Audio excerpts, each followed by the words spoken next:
can all on its own as you look across the state and what other communities are trying to do relative to early childhood. So I would think that it would be something that could be supported pretty significantly at the state level. So I'm hopeful, but certainly understanding. Well, we're into May already, shortly, and we hope to be in there in September in all the rooms and all the items that you mentioned, which is the length of school, pretty lengthy. Gotta move along quickly, so. And you probably don't wish to get into any really work until you get that state approval. We're gonna have the work done and ready to go. In terms Because of, eventually this is gonna happen. yeah, I mean, we may not, Okay. we may not physically move items Right. until we get that, but look at them. It's usually a phone system and whatever, in anticipation at some point. Anything else? If not, then relative to the resolution that's been proposed, all those in favor signify by saying aye. Aye. And opposed? And then that's adopted. Thanks, everyone, really appreciate it. Yeah, thank you. That's just quite. Okay, then that takes us back to approving minutes from the last meeting. Could we bring those to the floor for consideration? And Ms. Gagenschatz, and is there a second to that? Second by Mr. Forrester, and any comments, questions? Hearing none, all those in favor signify by saying aye. Aye. And opposed? That's approved. Then we have the budget status report. Mr. Forbes, anything you would want to highlight there? Nothing on that report. Any questions regarding that? And then the revenue status report. Mr. Forbes, anything you'd highlight there? Yeah, just a couple things I'd like to point out. I'm looking at the revenue status report, which is the 2 pages. Looks like that. Just want to point out that we did receive from the county at the end of March, which was anticipated, the check for all of the taxes that had been collected during the tax collection process. Part of that is you do get additional interest earnings. So we picked up $28,000 of interest and penalties on taxes there, so we're a little bit above budget overall on that. About 2/3 of the way down the page, we did get scheduled March payments for general aid, lottery aid, textbook aid, computer software, and the library AV loan program. So those are all where we anticipate that as well. Excellent. Any questions regarding the revenue status report? If not, then we need a motion to approve the treasurer's report for March. And Ms. Gagenschatz, and is there a second to that? Mr. Forster? And Mr. Forbes, anything you'd want to comment on regarding that? No. No? Any questions regarding the treasurer's report? Hearing none, all those in favor signify by saying aye. Aye. And opposed? That's adopted, and I apologize, I did misspeak before, that we're replacing D here with the addendum item. So there's just one change Ms. Slagle made. Thanks, Ms. Gagenschatz, for pointing that out. So could we bring that to the floor for consideration? Participation in BOCES cooperative bidding.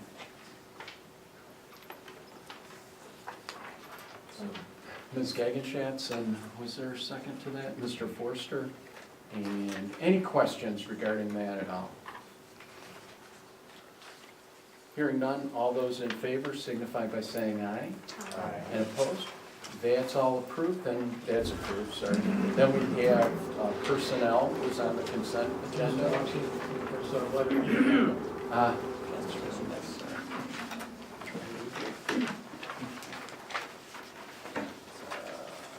Right, yes, review approved transportation bid. So we need a motion to approve the first student transportation bid. So moved. Was that Mr. Hawk? Mr. Hawk, and is there a second to that? Yes. Mr. Jambrone? Excellent. I apologize, were you just mumbling? He's on. I heard him. All I heard was this rumble. That's where you had a mistake. Sorry, Mr. Alvin. I saw his hand go up. Excellent. Any questions for Mr. Forbes on the transportation bid? Hearing none, all those in favor signify by saying aye. Aye. Any opposed? That's approved. Yeah, they're all done. Okay, then personnel we took care of, new business we took care of, and so that takes us then to administrators' reports, and that's capital construction update, Mr. Sortisio. We have nothing going on campus right now. So I'll give you a rundown as best I can, and if you have any questions, please don't hesitate to ask. But at the exterior of our Main Street campus, work on our parking lots continues. The east parking lot, am I right, is that the east parking lot? Mr. Forbes, no, I'm not very good with my directions. It was originally scheduled for construction at the end of July. The contractor asked if they could utilize the 2 weeks over break because they felt they had enough manpower to tackle the project, and they promised us that it would be ready to go after break. I didn't believe them, so on my way back from South Carolina, I stopped on campus after about a 14-hour drive to make sure it was ready to go, and it was. And it's been utilized to full capacity ever since. You'll notice some changes in the lot. The lines are not diagonal any longer. There's a bump out along Route 60, and that part of the design is to accommodate the future changes to our loading dock, to ease the exit of any of the large trucks that have to do deliveries there. The west lot over here remains under construction. The plan is that should be complete by the end of May. I do want to thank the drivers, our parents, our students, our staff members for their patience during construction. It's nice to see the calmness of people on campus right now, even though the routine is a little bit different. Some folks maybe have to walk a little bit farther than they're used to, whether they're students or their staff, and really there's been nary a complaint thus far, so I appreciate that for sure. Wheelock construction on the roof is underway. In terms of the interior of the Main Street campus, demolition of the nurses suite, the high school lobby bathrooms, the high school tea rooms, the new entryways at all three buildings, and the girls and boys swim locker rooms is underway. And at this point, we're actually a bit ahead of schedule.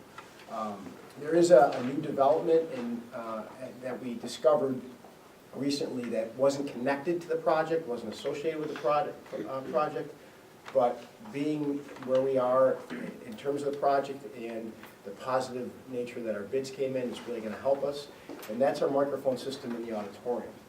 Apparently the FCC sold our frequency, which we did not know that they can do, but they can because of the FCC, and that has rendered our current microphone system obsolete.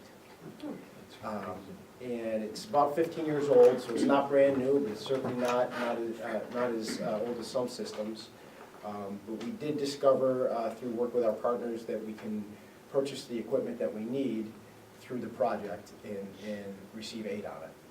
It's about a $30,000, $31,000 cost, which we weren't planning on, but again, we do have a pool of funds available to us through the project. This is something that's absolutely necessary. I didn't vet it with the facilities committee because we literally found out about it at maybe 2 o'clock today, that we got the 2 or 3 o'clock today that we got the final approval that we could put it through the project. Is that the net cost? Superintendent? That is the cost before aid, if that's the question you're asking. Yeah, okay. So, didn't we replace that system, John? Yeah, we did. It's Less about, than 5 it's years ago? about, they're about 3 years old. Oh, I thought you Yeah. told me they were 15. No, this is the new This system. is the new system. We bought the spent microphones, a lot we bought the microphones in 2016.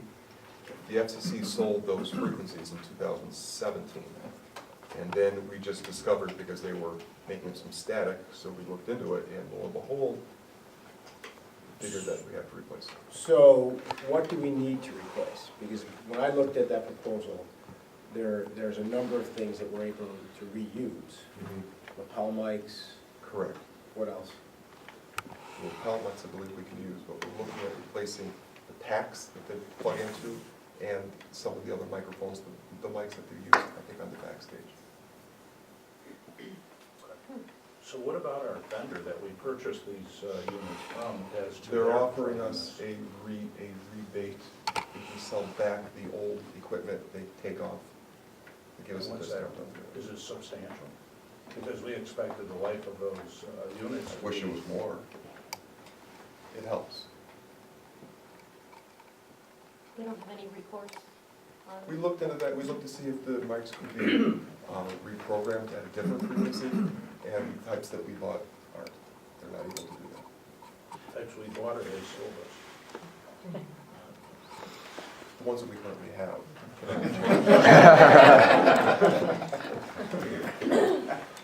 And, like, can the FCC then just, Someone. I mean, yeah, exactly, are we gonna be in this positioning?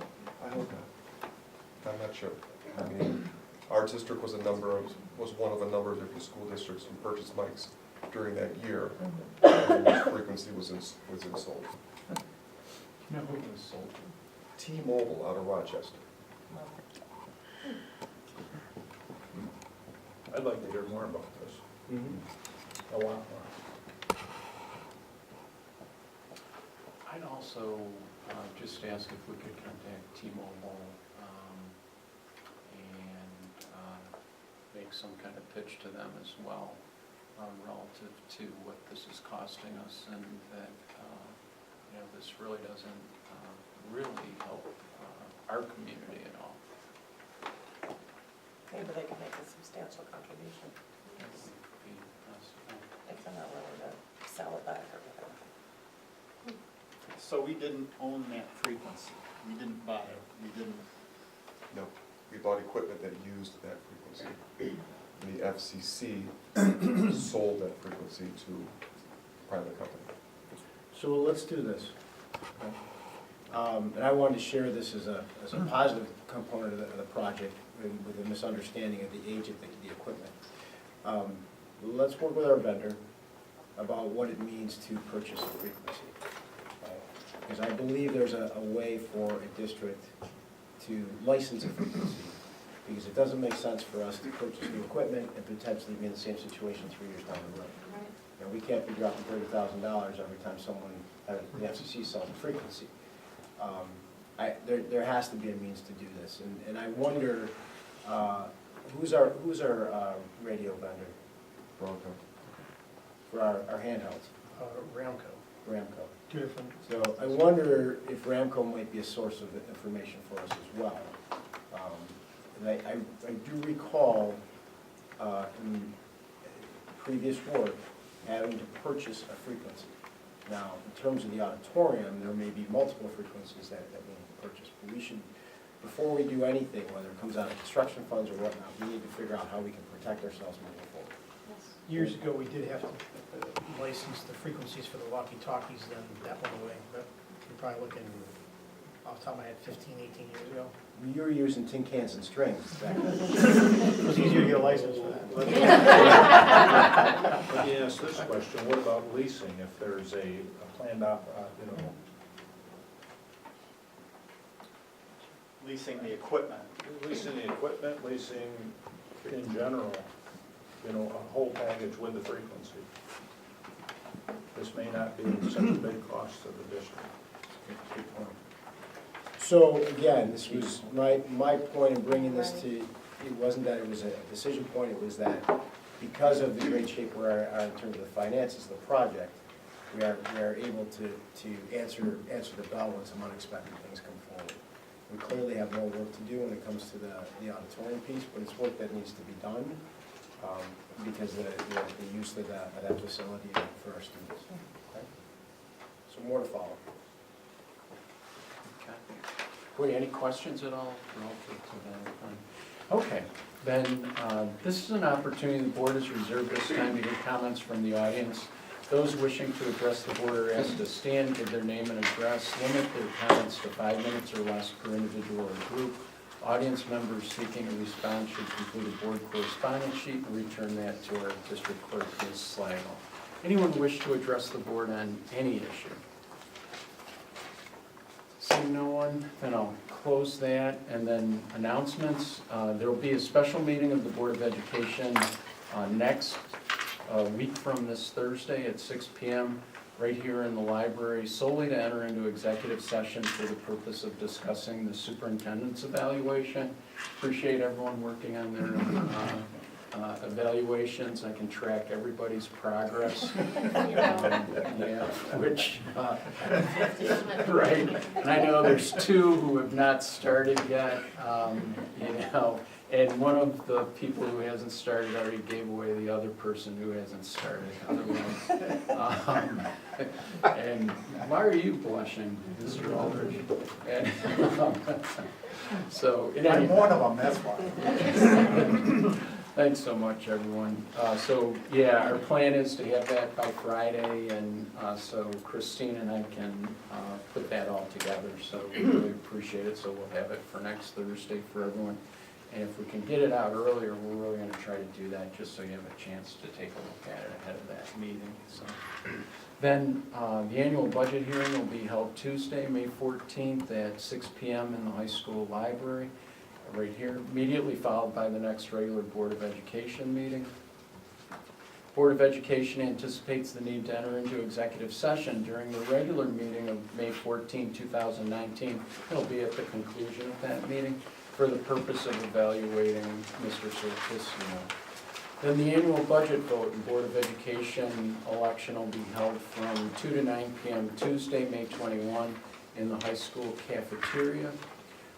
We did all receive, well, I received this today in the mail, that being the information about the Fredonia Central School District board election and budget vote. So thanks for everybody for putting this together. It's a really nice piece. Then the Chautauqua County School Board Association Honors Night will be Thursday, May 23 at 5:30 at the Williams Center. Reservations are due to Ms. Slagle by Friday, May 10th. So do we know who might be attending at this point? I will be. Ms. Gagenschatz, Ms. Paul Fortna. I'm probably gonna go, because usually it conflicts Mr. Sortisio with Quest, but then we did have our one-day Quest this Saturday. The rain kind of held off, and boy, it was great. We had a lot of students. We were missing the students who were on vacation, but we had probably about 80 people out, I think, something of that nature. And of course, it was a good day to start the Quest, because it was cold and really windy, and but the kids really held up well, so it was great. How about Mr. Jambrone, anything? No, thanks. Mr. Hawk? No. Mr. Forster? No? Ms. Gagenschatz? No? Ms. Powell Floydman? Well, I think we realized after last meeting that we did not have kudos and congratulations out for the musical, which, which was amazing, so we definitely wanted to mention that.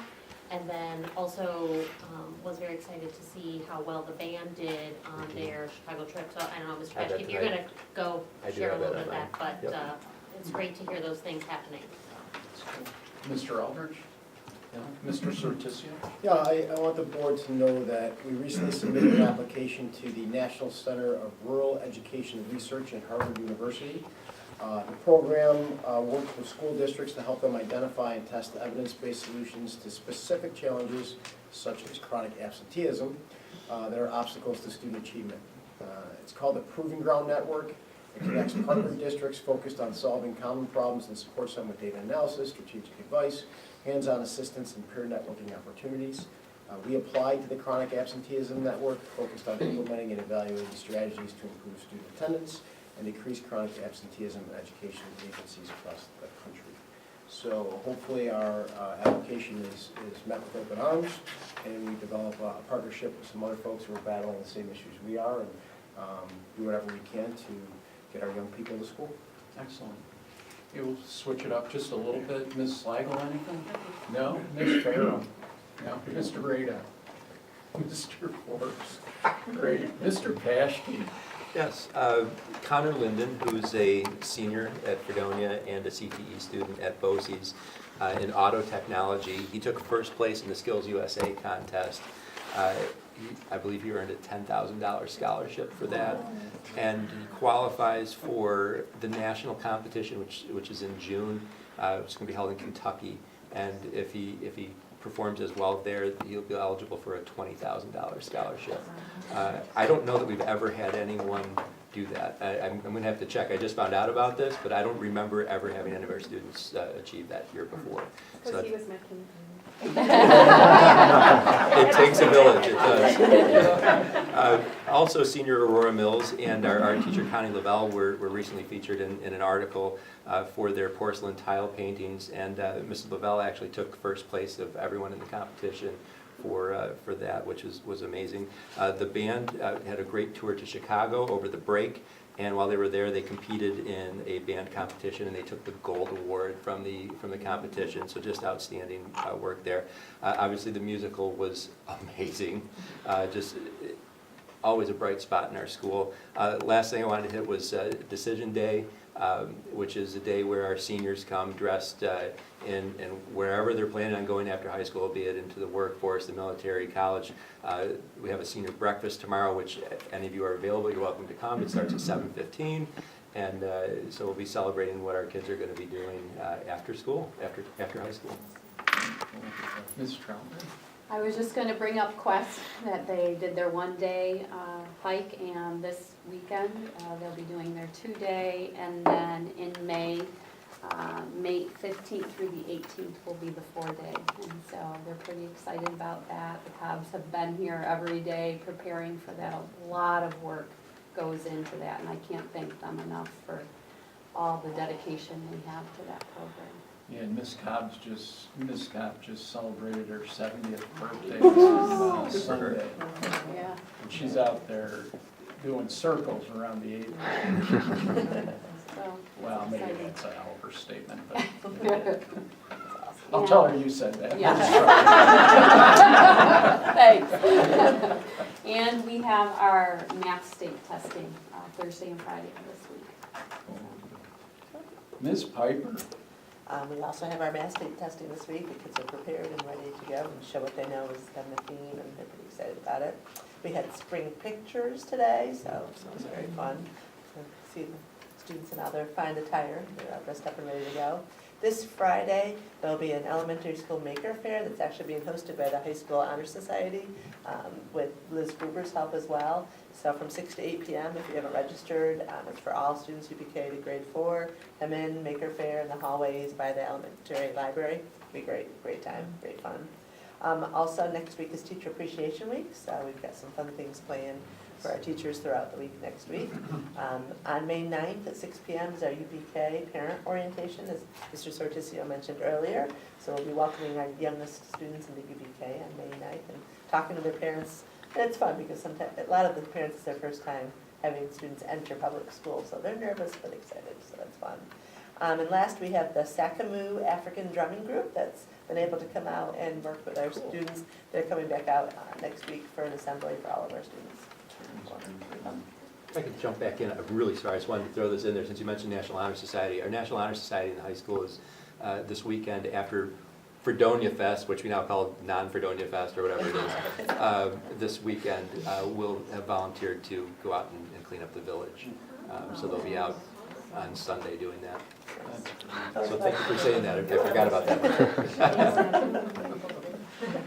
And we did have Administrative Assistance Day as well, right? We did? We did. Why are you laughing so hard, Mr. Paschke? Someone had a birthday over break as well. 70th? Oh. I love pretty good for 70, don't I? This far worth a third for gosh. We did, and I did send a correspondence to all Fredonia, and certainly we will celebrate within our office a little bit more than we have. But we appreciate, Christine's work as well as all of the administrative assistants throughout the district. They're really the backbone of what we do. Her job is exceptionally hard, and she has to make me look good, and so far, you're not doing a great job. You're doing the best that anyone can do. Some things are impossible, Mr. I know, I know. Glad you said that in public session. Excellent. Okay, being no further business, I need a motion to adjourn. Ms. Gagenschatz, is there a second to that? Ms. Powell Fortner? All those in favor signify by saying aye. And opposed? We're adjourned. Thanks, everyone, really.